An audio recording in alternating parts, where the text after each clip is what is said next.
Assalamualaikum warahmatullahi wabarakatuh. Alhamdulillahirabbil alamin wa binasta'inu ala umurid dunya waddin wa ala alihi wa sahbihi ajmain, amma ba'du. Sahabat Azam yang dirahmati Allah Subhanahu wa taala, semoga senantiasa kita selalu dalam lindungan Allah Subhanahu wa taala. Amin amin ya rabbal alamin. Sahabat Azam, dalam kesempatan kali ini kita akan melanjutkan tentang kajian Daqaiqul Akhbar, yaitu tentang penjelasan bangkitnya makhluk dari kubur. Dikatakan sesungguhnya jika para makhluk akan bangkit dari kuburnya, mereka berdiam diri di tempat di mana mereka bangkit selama 40 tahun.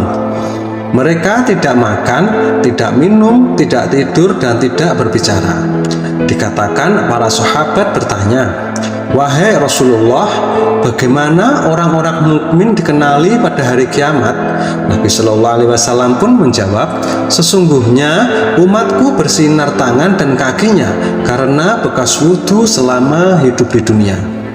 Dalam sebuah khobar lain, tatkala hari kiamat, Allah yang maha luhur membangkitkan para makhluk dari kubur mereka.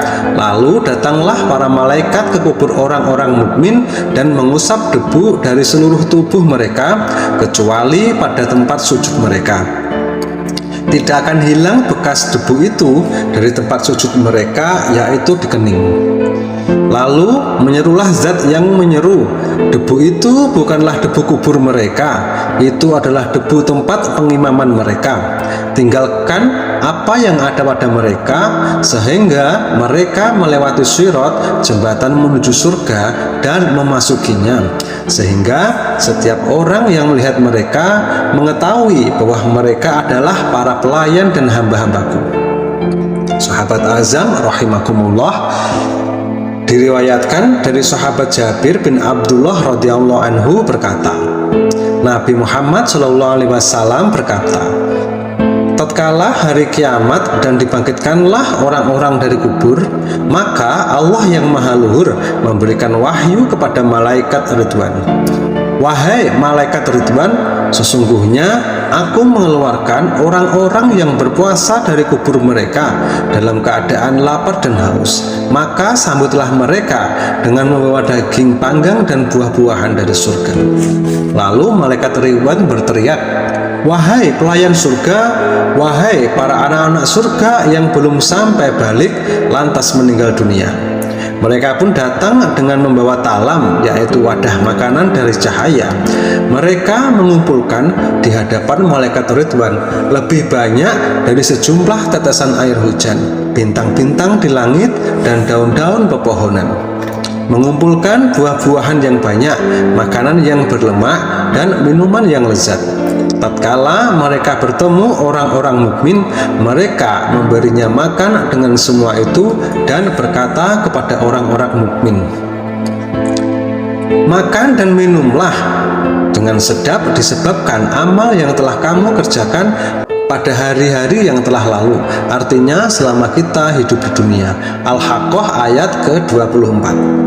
Diriwayatkan dari sahabat Ibnu Abbas radhiyallahu anhu berkata, Nabi Shallallahu Alaihi Wasallam bersabda, "Ada 3 golongan yang mana malaikat akan berjabat tangan kepada mereka pada hari di mana mereka dikeluarkan dari kubur mereka, yaitu pertama para syuhada, yaitu orang-orang yang mati syahid, kedua orang-orang yang berpuasa Ramadan, dan yang ketiga orang-orang yang berpuasa Arafah tanggal 9 Zulhijjah."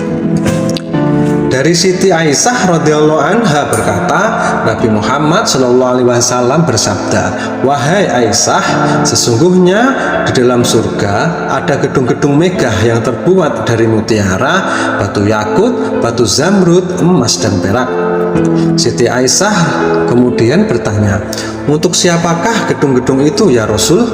Nabi Muhammad SAW pun menjawab, "Untuk orang-orang yang berpuasa di hari Arafah, yaitu tanggal 9 Dzulhijjah." Nabi Muhammad SAW bersabda, Wahai Aisyah, sesungguhnya hari-hari yang paling dicintai Allah adalah hari Jumat dan hari Arafah tanggal 9 Dzulhijjah, karena di dalamnya terdapat rahmat. Sesungguhnya hari-hari yang paling dibenci iblis adalah hari Jumat dan hari Arafah. Wahai Aisyah, barang siapa yang berpuasa di hari Arafah, maka Allah yang Maha Luhur akan membuka baginya 30 pintu kebaikan dan menutup 30 pintu keburukan.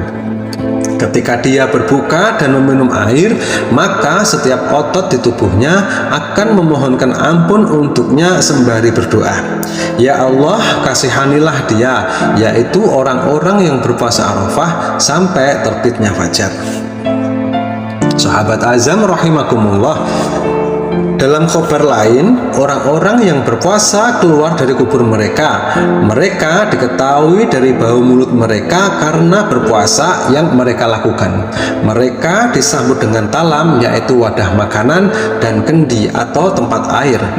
Dikatakan kepada mereka, "Makanlah, kalian lapar ketika orang-orang kenyang, dan minumlah, kalian haus ketika orang-orang dalam keadaan segar, dan beristirahatlah." Lalu mereka minum, makan, dan istirahat, sedangkan orang-orang dalam perhitungan amal.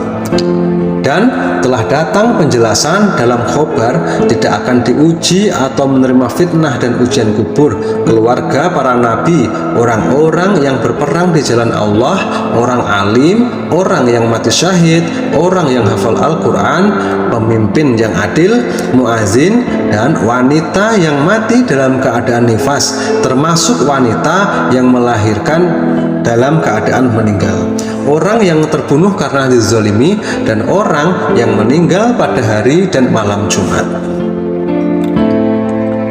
Dalam khabar lain dari Nabi Muhammad SAW, manusia dikumpulkan atau dibangkitkan di hari kiamat sebagaimana mereka dilahirkan oleh ibu-ibu mereka dalam keadaan telanjang dan tanpa alas kaki. Siti Aisyah radhiyallahu anha bertanya, "Laki-laki dan wanita bersamaan?" Nabi Muhammad SAW pun menjawab, "Iya, mereka bersatu." Siti Aisyah pun berkata, "Aduh, nelangsa aku." Sebagian mereka melihat sebagian lainnya. Lalu Nabi Muhammad memegang pundak Siti Aisyah dan berkata, "Wahai putri Abu Quhafah," yaitu Abu Bakar radhiyallahu anhu, pada saat itu manusia tersibukkan dari melihat lainnya. Mereka memandangkan mata ke langit. Mereka berdiam diri selama 40 tahun, tidak makan dan tidak minum. Setiap orang dari mereka mengeluarkan keringat karena malu kepada Allah yang Maha Luhur. Di antara mereka yang keringatnya sampai kedua telapak kaki, ada yang sampai kedua betisnya, dan ada yang sampai perutnya, dan ada sampai dadanya, dan ada pula sampai wajahnya. Keringat itu ada karena lawannya berdiri. Siti Aisyah bertanya, "Apakah ada seseorang yang dikumpulkan dalam keadaan berpakaian di hari kiamat?"